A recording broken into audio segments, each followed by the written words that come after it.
Welcome back to The Splash. I'm Maddie Mustion. After our 200th episode, we decided to adjust the way that we're doing things around here, and we're happy to announce that we're going to be doing The Splash live every single day here at 9:30 to 10. It's going to be a 30-minute episode every single day. We're very excited. It's going to be also on AT&T Channel 99 and Comcast Channel 15. And as usual, we're going to be having our episodes cut and put onto our website as usual. We're also going to be highlighting some events that we have here in West Bloomfield. We're going to run down those as the holiday season approaches. Many businesses are allowing some fun events and some things going around here as the holiday season approaches. Obviously, holiday shopping, holiday pictures, a lot of fun things going around here. Our first event today, Wednesday, November 17th, TKA Temple Kol Amani is doing their blood drive. This is in partnership with the American Red Cross. They will be having their appointments. You can, if you haven't made an appointment yet, you can go to AmericanRedCross.org and schedule their appointment there. The sponsor code is TKA13, and you can also contact TKA at 248-661-0040 if you haven't made an appointment yet. Obviously, we know that there's a blood shortage nationwide, and it's very important that if you can and are able to and want to, you can donate blood. It is a very easy process, not a lot to prepare for. Obviously, hydrate, make sure you're getting your proper nutrition before you donate blood. It takes about 30 minutes to do the whole process, and then obviously you get a juice box and a snack when you're done to make sure that you are all healthy and set to go. Our next event started November 14th, so this past weekend. The Farber Center Soul Studio, that is the Friendship Circle's Farber Center Soul Studio, is doing their holiday market. So they're going to be having a lot of cool little jewelry pieces, art pieces that are made in store and online. Whether you want to shop in studio, you can do that there. You can also do that in the store. Obviously, face masks are encouraged and required. You want to make sure that you're social distancing and staying safe.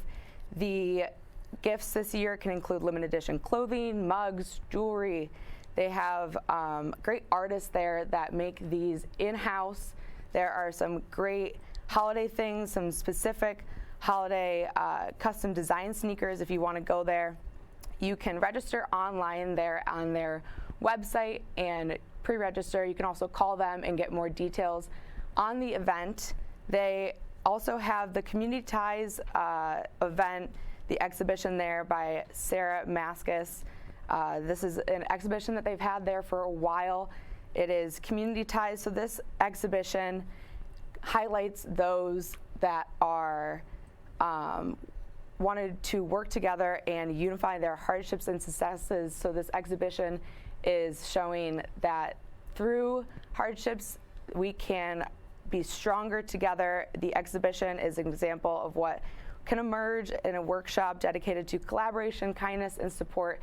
That is what the Farber Center is all about. The Soul Studio has some great employees that work very hard to get these types of things up and running for you guys. So definitely go and visit their holiday market there. And our last event that we're going to be featuring is, obviously we haven't celebrated Thanksgiving yet, but Santa Claus is in town, and he is going to be in town on Saturday, November 20th at Premier Pet Supplies. So this event is going to be Pictures of Santa from 10 a.m. to 11 a.m. and pictures are $10 each, and all of the proceeds go to the local rescues that they work with. So this is a perfect opportunity to bring your furry friend down to Premier Pet Supply and get a picture with your furry friend, either for a Christmas card or you can put it on an ornament. I will for sure be bringing my puppy Bunker down there. We love to have him featured on our Christmas card to send out to our family and friends. Premier Pet Supply is located at 6399 Orchard Lake Road, so it's right on the corner of Orchard Lake Road and Maple in West Bloomfield. And if you have an event that you'd like to be featured, obviously you can send us a message on our social media platforms, or you can email us the event through Civic Center TV, and you can also message us on Civic Center TV 15 on Facebook.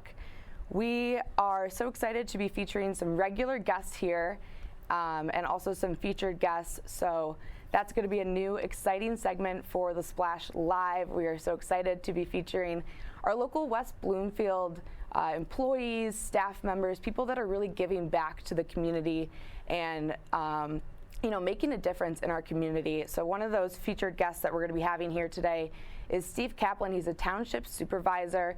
He oversees everything from the police and fire departments to the environmental department, pretty much the township spokesperson for West Bloomfield. I'm sure many of you have seen him before. He is a great guy doing lots for our township here. He was elected in 2016 and since then has really leaned in and dove into his position here in West Bloomfield.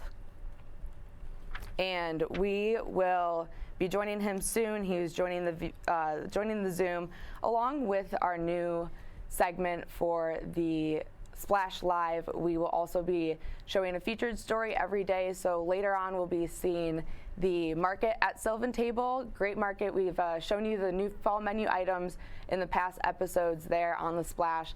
But this episode is very special and unique because the Sylvan Table Market is all local, Michigan-made, in-house, carrots, breads, things that they make in-house there at Sylvan Table.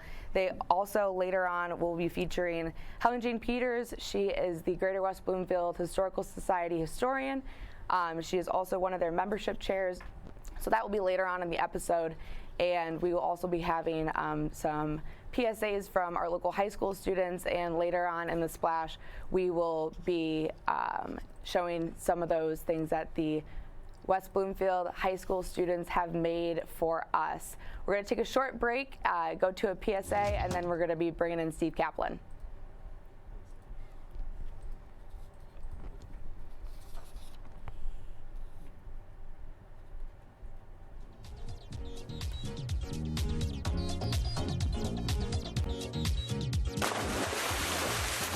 Don't go away. You're watching The Splash on Civic Center TV. When it comes to making plans, you are the best. What about those barbecues you plan in detail for your family?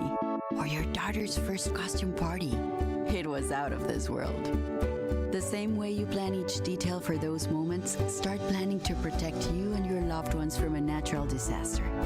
Sign up for local weather and emergency alerts. Prepare an emergency kit and make a family communications plan. Protecting your family is the best plan you can make.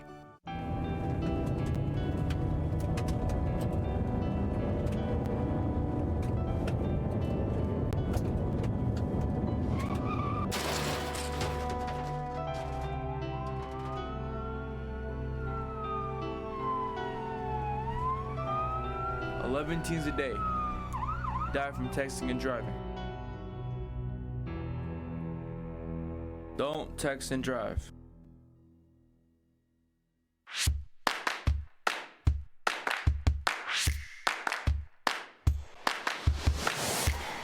The new staple of Sylvan Lake is known for their unique menu and beautiful environment, but Sylvan Table also features their own market right inside the entrance of their restaurant. Stocked with local and in-house produced goods, the food selection and other home goods items highlight Sylvan Table's mission of offering local and Michigan-made products to their customers. Kay Wilson, the marketing manager and retail merchandiser for Sylvan Table, walked us through what is featured in their market.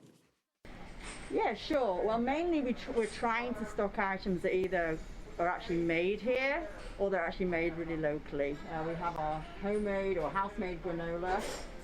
This honey is actually made in Ann Arbor. Our bees haven't been behaving this year, might be because of all the rain, but we have had that at the beginning of our opening. We had our own honey. We have our pickled carrots and our seasoned salt. We do have a selection of books which aren't Michigan, but they have an interest which, for the owner, has a big theme about on the farm and the whole sustainability and how to grow stuff from your own garden, basically. And we have some laundry balls that are made in Midland, Michigan, from Frankenmuth Wool. We also have some lotions made in and candles made in Ferndale, coffee that's roasted in Hamtramck, and some delightful soaps that are made in Novi. So we're trying to keep a few items here that are very locally made. we're hoping to expand into more items that we make in-house, such as our house-made bread, shortbreads, more pickles, butters, spreads. So we're hoping as we move into fall and the holidays that we'll have more of those items available for retail that our actual dining customers have actually enjoyed. Being in Sylvan Lake was a necessity for Sylvan Table, as head chef Chris Godolka explains. The proximity to Detroit and local farms allows Sylvan Table to provide their customers with a true farm-to-table experience.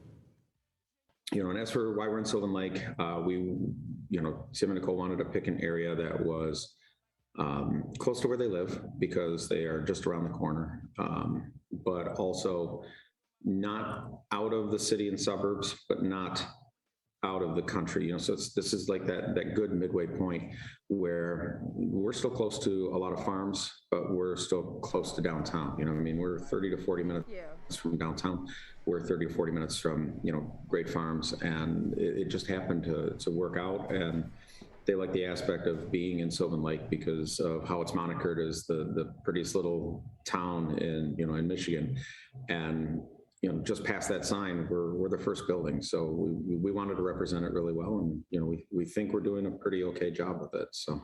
The Sylvan Table staff restocks their market daily and brings in new items frequently. So stop in and browse while you wait to eat at the local gem of Sylvan Lake.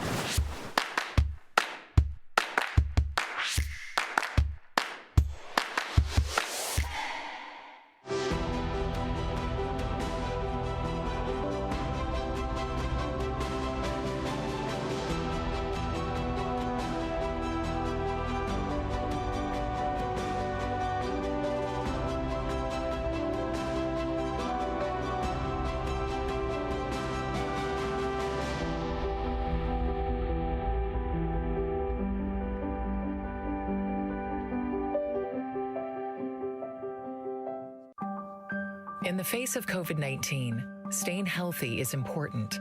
And now the same is true as we face the flu. Influenza has the potential to infect millions, putting lives and the healthcare system at risk. Fortunately, it's easy to protect yourself. The flu vaccine is safe and effective, and with COVID-19 still spreading, it's essential. To see how you can hit this virus head-on, visit michigan.gov/flu. And now, back to The Splash on Civic Center TV. Welcome back to The Splash. I'm Maddie Mustion. Obviously, you realize that we're a little bit earlier in the day than normal, and we're live. This is so exciting. We're happy to introduce our new format. We're going to be on live every single day from 9:30 to 10 a.m.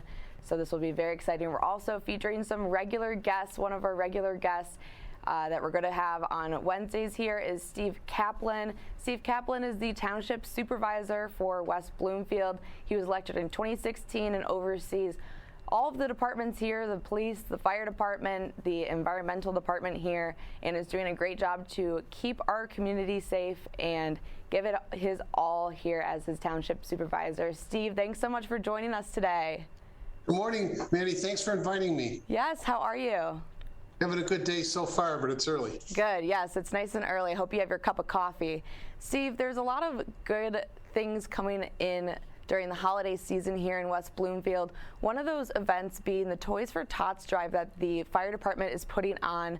Obviously, one of your roles, responsibilities as a township supervisor is to give back to the community and make sure those who are underserved are, getting the proper assets that we have here in our community. So can you tell us a little bit about the Toys for Tots drive that the fire department is putting on? Maddie, West Bloomfield historically has supported Toys for Tots and other similar programs. There's a misnomer among some in our area, the Tri-County area, that West Bloomfield residents are all affluent, but that's not true. We do have residents who are unemployed. COVID has affected people's employments. But specifically, we have 3 locations for the Tots for Toys for drop-off. The first one is on 2 fire stations, one on Orchard Lake Road near the high school, and the other one on Maple Road, west of Middle Belt, and also here at Town Hall, we're accepting toys. Also, through my executive assistant, Chris, we're adopting a family, and that family, we're not going to mention the name, but in West Bloomfield, has reached hard and dire times. And staff is chipping in, and we're going to buy some Christmas gifts, not with township money, but with personal funds for that family. Well, that's great. And obviously with the pandemic, it has been very difficult for people to keep jobs. You know, people have been laid off through these hard times. And specifically with the Toys for Tots drive, if one watching this wants to go about dropping off a toy or getting involved with that through the fire department, how would one, you know, get that information and drop off those toys? Maddie, easily during business hours, 8 to 4:30, a resident or non-resident can visit either fire station or town hall and provide the nice gifts for these needy children. And then you guys also had the Veterans Breakfast last week, and it was a great event, obviously, for Veterans Day, celebrating those in our community who has served our country. Can you tell us a little bit about that and how it went? This is an annual event, and approximately 180 veterans residing in West Bloomfield attended, and this was a breakfast in their honor. But there are 3 people or organizations who deserve the credit. The first is Orchard Mall for providing the space to us and the nice ambience. And then we have Parks Commission, which spearheaded it through Jennifer Tucker, the executive director. And then the main sponsor was the Michigan Schools and Government Credit Union. Now, Robert Brooks has been on the Parks Commission for many years. Obviously, he's a West Bloomfield resident, and he gave the keynote speech, and he was excellent. And can you tell us a little bit about what it means to you and the township staff to be able to honor those veterans that have served in our greater West Bloomfield community? Well, I can't phrase it as well as others, but many of the veterans volunteered for service. They weren't all drafted, and they risked their lives, and some of them were injured, and we know people have died. So in order for you and me and others to be safe, and so they are the true heroes in society along with first responders. Well, thanks so much, Steve. Thanks for joining us and telling us a little bit about the events that we have here. I'm sure we'll be having you on regularly now that we're doing the Splash format live. So thanks again for joining us today. Thanks, Maddie. Have a great week. Thanks, you too. And again, you have seen that we are doing regular guests and as well as a featured guest here at our new live format in the mornings from 9:30 until 10 a.m. on AT&T Channel 99 and Comcast Channel 15 for the Splash. Very exciting. After the 200th episode, we decided to adjust things a little bit and make them a little more fun so that we can highlight our great West Bloomfield community here. And another segment that we're going to be having is our featured guests. So we'll be bringing on people that we don't have on regularly so you can hear about the fun and exciting things that we have here in West Bloomfield. And I'm so happy to bring on Hele Jane Peters. She is the Greater West Bloomfield Historical Society historian, as well as the membership committee chair. She is making sure that the Greater West Bloomfield Historical Society brings in new items and brings in all that rich history of Greater West Bloomfield. She also got the Society's highest award, so that is the Greater West Bloomfield Historical Society Distinguished Service Award. It is in appreciation for many years of collecting, preserving, and sharing the history of Sylvan Lake. So Helen, thank you so much for joining us this morning. Well, thank you. This is a real honor to be here with you. Yes. And a little bit of history about Sylvan Lake. Yes, of course. So Helen, Jane, let's start off first by telling everyone here a little bit about your role as a historian for the Greater West Bloomfield Historical Society. Well, I started collecting Sylvan Lake history about 25 years ago when we had our 50th anniversary as a city. And I've been collecting and collecting ever since, saving all kinds of things. And it's probably somewhat easier for me because I grew up in Sylvan Lake and I know so many people here. So I can connect people with possibly somebody that lived in their house or some other situation that they want to know more about. So it's really been a joy for me. And one of those new things that we were talking about a little bit before this is the Daniel Whitfield School, which is obviously very historical and one of those important things that we have here in our community. So can you talk a little bit about the Whitfield Cornerstone and those historical facts behind that and what it means to this community here? Oh, I'll be glad to. And actually, Maddie, the Daniel Whitfield School, the last one, was razed. It was torn down in 2003. It was a very, very sad day for all of us who attended Whitfield. And because Whitfield School was like our community center. We did not have a community center. We did not have a gathering place. So the school took that role. It was not only our place of learning, but it was also where we had school, Girl Scouts or Boy Scouts. There were also sports. That was a place where families came together, and we loved our school. So it was very sad when it was torn down. But so the day that it was torn down, Mr. Chuck Johnson was the contractor to do the demolition, and he took the cornerstone away.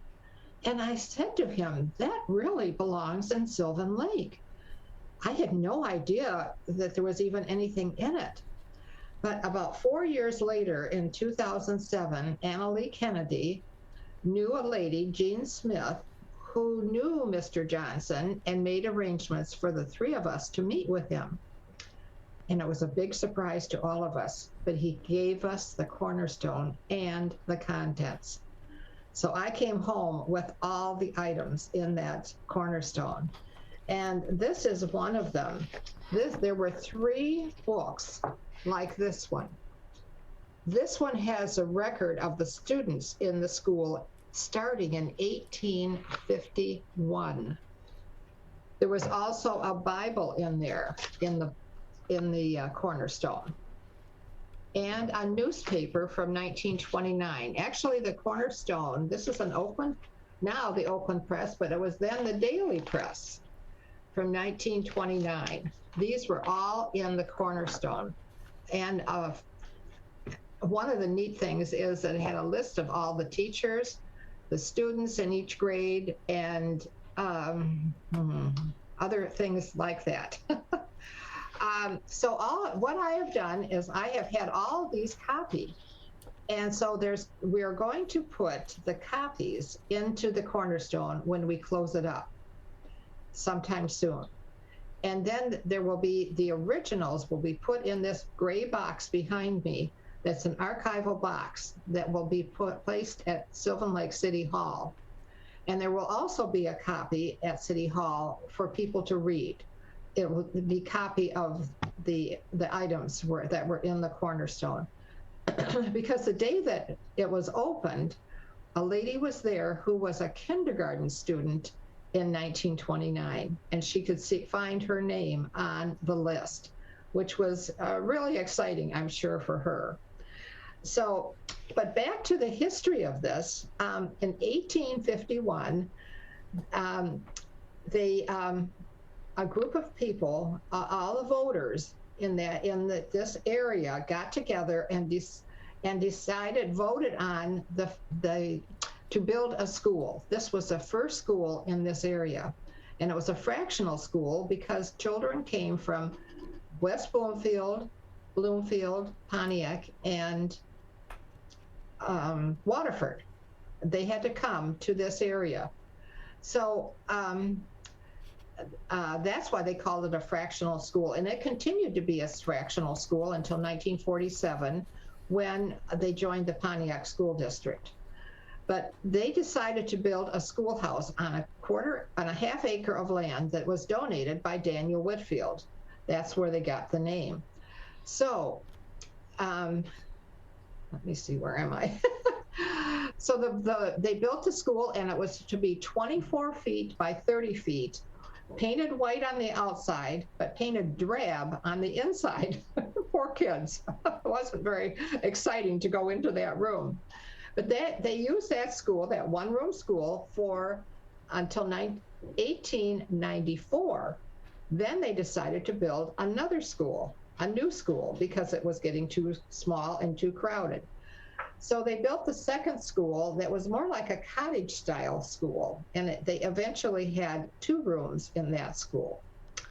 And then in 1926, they decided that one was too small, and they floated a bond for $75,000 to build the new Whitfield School.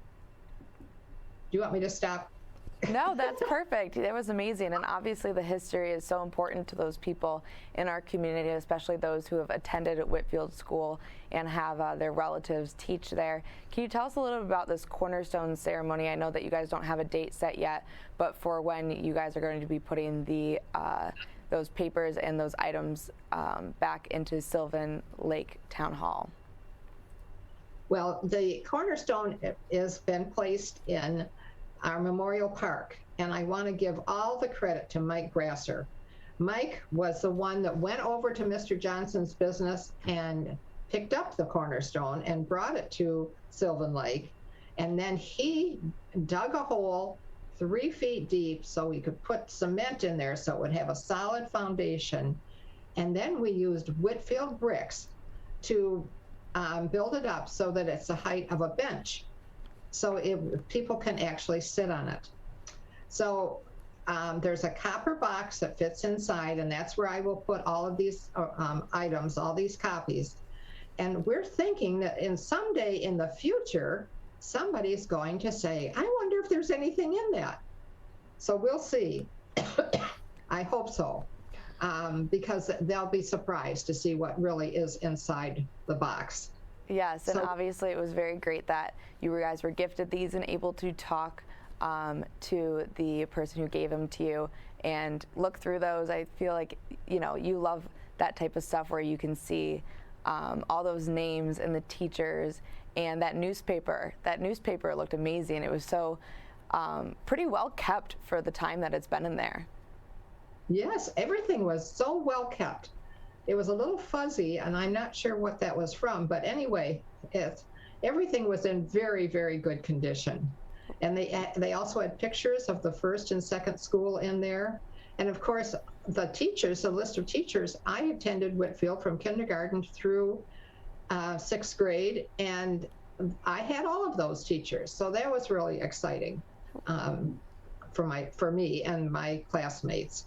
Yes, amazing. Well, thank you so much for joining us, Helen Jane, and we'll be sure to keep tabs on that ceremony and share it with our viewers when that happens. Great. Thank you so much. Yes, thank you for talking with us this morning. You can visit the Splash anytime, obviously live. We're going to be doing it from 9:30 until 10 daily in the morning, right before the megacast, right before Tyler Keefe comes on. You can also watch new episodes anytime online in HD at civiccentertv.com, AT&T channel 99 and Comcast channel 15. You can follow us on YouTube, Twitter, Instagram, and Facebook at Civic Center TV 15 for our Facebook and Civic Center TV for the rest of our social media pages. And for all those friends in Sylvan Lake, Orchard Lake, Keego Harbor, and West Bloomfield, thank you so much for tuning in this morning and enjoying your cup of coffee with us as we talk to Steve Kaplan and Hele Jane Peters for this new segment of The Splash Live. I'm Maddie Mustion. Thanks for watching The Splash.